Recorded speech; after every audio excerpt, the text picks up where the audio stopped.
आकाशवाणी भोपाल से प्रस्तुत हैं प्रादेशिक समाचार।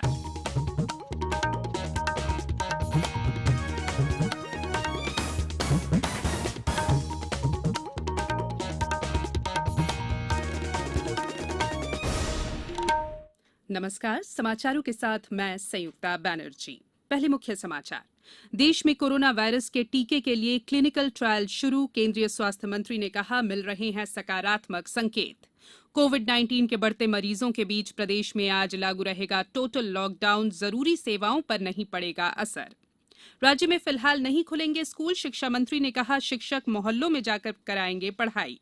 और हमारी विशेष श्रृंखला अच्छी खबर में आज सुनिए, लॉकडाउन में भी कैसे रेशम के ककून ने बदल दी होशंगाबाद जिले के सैकड़ों किसानों की तकदीर। अब समाचार विस्तार से।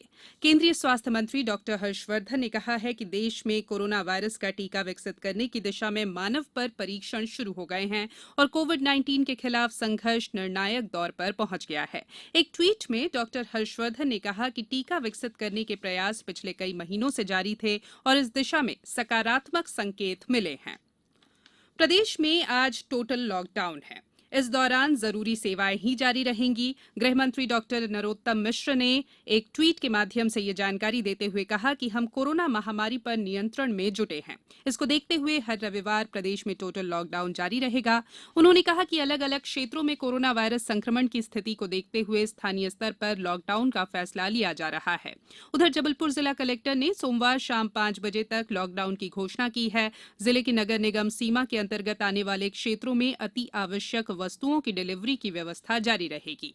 बैतूल में लॉकडाउन का उल्लंघन करने पर कड़ी कार्रवाई करने के निर्देश दिए गए हैं। मंडला जिला कलेक्टर हर्षिता सिंह ने कहा है कि जिले में लॉकडाउन रहेगा। इंदौर जिले में भी आज पूर्ण लॉकडाउन रहेगा। जिला प्रशासन ने कहा है कि नागरिकों के घर से बाहर निकलने पर पूर्णतः प्रतिबंध रहेगा। नियम का उल्लंघन करने वालों पर दंडात्मक कार्रवाई की जाएगी। उमरिया में पुलिस अधीक्षक विकास कुमार शहवाल ने आकाशवाणी के जरिए नागरिकों से घरों पर रहकर लॉकडाउन का पालन करने की अपील की है। सभी शहरवासियों से ये रिक्वेस्ट है, प्रार्थना है, विनती है कि आप लोग के दिन में घर पे ही रहें। पुराने तरीके से संडे को बाहर निकलने की टेंडेंसी होती थी कि सामान खरीदना है, सारी चीजें परिवार के साथ बहुत अच्छे से तरीके से अपना समय जो है व्यतीत करें। उज्जैन जिले में भी धारा 144 लागू की गई है। उधर मंडला में लॉकडाउन के दौरान पीडीएस दुकानें खुली रहेंगी। सतना में पिछले रविवार की तरह इस बार भी पूर्णबंदी लागू की गई है। आगरमालवा, रतलाम, बैतूल, झाबुआ, राजगढ़, खंडवा और रायसेन में भी टोटल लॉकडाउन रहेगा। उधर धार जिले में लॉकडाउन का आज दूसरा दिन है। प्रदेश में कोरोना प्रभावित लोगों की संख्या 22,000 के करीब पहुंच गई है। वहीं लगभग 15,000 लोग स्वस्थ होकर घर लौट चुके हैं। सबसे ज्यादा प्रभावित इंदौर जिले में पिछले 24 घंटों के दौरान 129 नए मरीज मिलने से कोरोना संक्रमितों की संख्या 6,035 हो गई है। वहीं 4 और मौतों के साथ कोविड-19 संक्रमण से अब तक 292 मरीजों की मृत्यु हो चुकी है।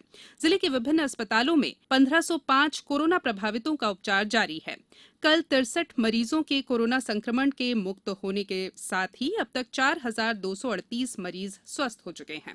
ग्वालियर में कल 60 कोरोना पॉजिटिव मिले हैं। खंडवा में भी 17 लोगों की रिपोर्ट पॉजिटिव आई है। वहीं 13 मरीज कोरोना को हराकर घर लौटे। जबलपुर में कल 43 कोरोना संक्रमित मिले हैं, जबकि 9 लोगों के स्वस्थ होने पर उन्हें अस्पतालों से छुट्टी दी गई। उज्जैन में 13 लोगों के कोविड-19 के लक्षण मिले हैं। एक व्यक्ति के स्वस्थ होने पर अब तक 801 लोग कोरोना को हरा चुके हैं। मंडला जिले में सक्रिय प्रकरणों की संख्या 7 हो गई है। शिवपुरी में 13 नए मामलों के साथ प्रभावितों की संख्या 227 पहुंच गई है। अनूपपुर के पुष्पराजगढ़ में कोरोना पॉजिटिव मरीज के प्राथमिक संपर्क के 12 व्यक्तियों में संक्रमण की पुष्टि हुई है। उधर आगरमालवा जिले में पिछले 24 घंटों के दौरान 7 नए मरीजों के साथ संक्रमितों की संख्या 50 हो गई है। नीमच में कल प्राप्त 78 नमूनों की रिपोर्ट में 2 पॉजिटिव और 76 नेगेटिव मामलों का पता चला। बैतूल से हमारे संवाददाता ने बताया है कि जिले में महाराष्ट्र से लौटने वाले लोगों को अब 14 दिन घर में क्वारंटीन रहना होगा। धार जिले में कल 18 नए लोगों में संक्रमण की पुष्टि हुई है। वहीं कटनी में संक्रमितों की तादाद 50 तक पहुंच गई है। होशंगाबाद में भी संक्रमितों का आंकड़ा 100 हो गया है। अशोकनगर में एक नए प्रकरण के साथ प्रभावितों की तादाद 75 हो गई है। वहीं छतरपुर से अच्छी खबर है, जहां 4 व्यक्ति कोरोना संक्रमण से मुक्त होकर घर लौटे। टीकमगढ़ में कल 32, दतिया में 34, सिवनी में 1 और रतलाम में 13 नए मरीजों का पता चला है। ये समाचार आप आकाशवाणी भोपाल से सुन रहे हैं। हमारे समाचारों को अब आप कभी भी और कहीं भी अपनी सुविधा के अनुसार सुन सकते हैं। ये समाचार बुलेटिन यूट्यूब, ट्विटर और फेसबुक पर AIR न्यूज भोपाल पेज पर सुने जा सकते हैं। इसके अलावा आप हमारी वेबसाइट newsonair.com पर या AIR न्यूज ऐप पर भी समाचार सुन सकते हैं। ब्रेक के बाद समाचारों में एक बार फिर आपका स्वागत है। प्रदेश में फिलहाल स्कूल नहीं खुलेंगे, ये बात स्कूल शिक्षा मंत्री इंदर सिंह परमार ने कही है। कल शाजापुर पहुंचे श्री परमार ने कहा कि स्कूलों को खोलने को लेकर अगले महीने समीक्षा की जाएगी। उन्होंने कहा कि कोरोना के बढ़ते संक्रमण के चलते परिस्थितियों के मुताबिक आगे निर्णय लिया जाएगा। श्री परमार ने कहा कि विभाग द्वारा हमारा घर हमारा विद्यालय योजना चलाई जा रही है। इसी के साथ मोहल्ले में जाकर शिक्षक भी 4 से 5 की संख्या में सोशल डिस्टेंसिंग का पालन करते हुए पढ़ाएंगे ताकि बच्चे पढ़ाई में न पिछड़े। उन्होंने बताया कि सिलेबस कम करने की समीक्षा भी की जाएगी।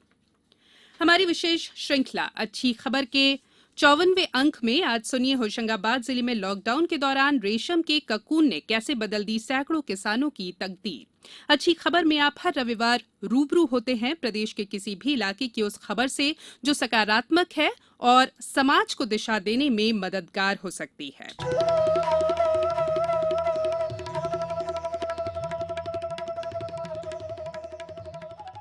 रेशम को आमतौर पर समृद्ध वर्ग से जोड़कर देखा जाता है, लेकिन ये सुनने में जरूर आश्चर्यजनक लग सकता है कि लॉकडाउन के दौरान रेशम सैकड़ों आदिवासी परिवारों की रोजी रोटी का जरिया बन गया है और उन्हें आर्थिक रूप से सशक्त बनाकर आत्मनिर्भर बना रहा है। होशंगाबाद के कई किसान परिवारों ने लॉकडाउन के समय रेशम के कीड़े पालकर आत्मनिर्भरता के सपने को साकार किया है। रेशम पालन करने वाले ज्यादातर किसान आदिवासी हैं।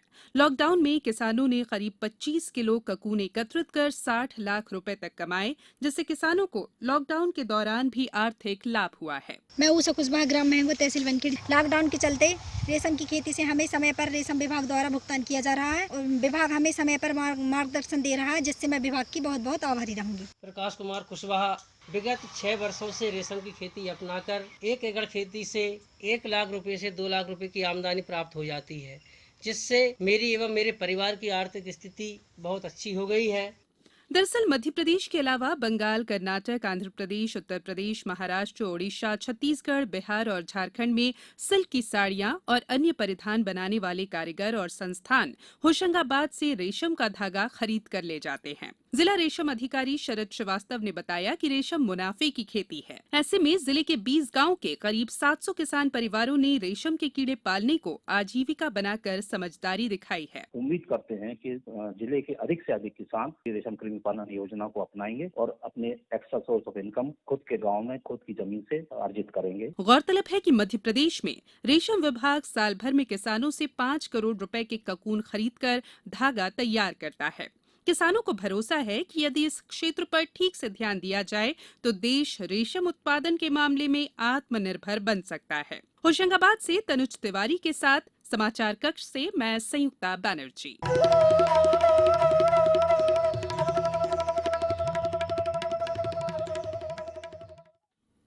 राज्य सरकार ने देर रात 1991 बैच के आईपीएस अधिकारी वी मधु कुमार को ट्रांसपोर्ट कमिश्नर पद से हटा दिया। उनकी सेवाएं परिवहन विभाग से वापस लेते हुए पुलिस मुख्यालय में एडीजी पदस्थ किया गया है। कथित तौर पर श्री मधु कुमार का लिफाफा लेते हुए एक वीडियो सोशल मीडिया पर वायरल हुआ था। इसके बाद ये कार्रवाई की गई है। अब कुछ समाचार संक्षेप में। केंद्रीय पर्यटन राज्य मंत्री प्रहलाद पटेल ने कल दमोह में पत्रकारों से चर्चा करते हुए बताया कि शहर में महात्मा गांधी, राम मनोहर लोहिया और दीनदयाल उपाध्याय की प्रतिमाएं स्थापित की जाएंगी। उज्जैन के महाकाल मंदिर में प्रदेश के बाहर से आने वाले श्रद्धालुओं को अगले आदेश तक प्रवेश नहीं दिया जाएगा और खजुराहो में कल झांसी खजुराहो 4 लेन समस्याओं के निराकरण के लिए प्रशासन ने जनप्रतिनिधियों के साथ बैठक की। अंत में बुलेटिन के मुख्य समाचार एक बार फिर। देश में कोरोना वायरस के टीके के लिए क्लिनिकल ट्रायल शुरू। केंद्रीय स्वास्थ्य मंत्री ने कहा, मिल रहे हैं सकारात्मक संकेत।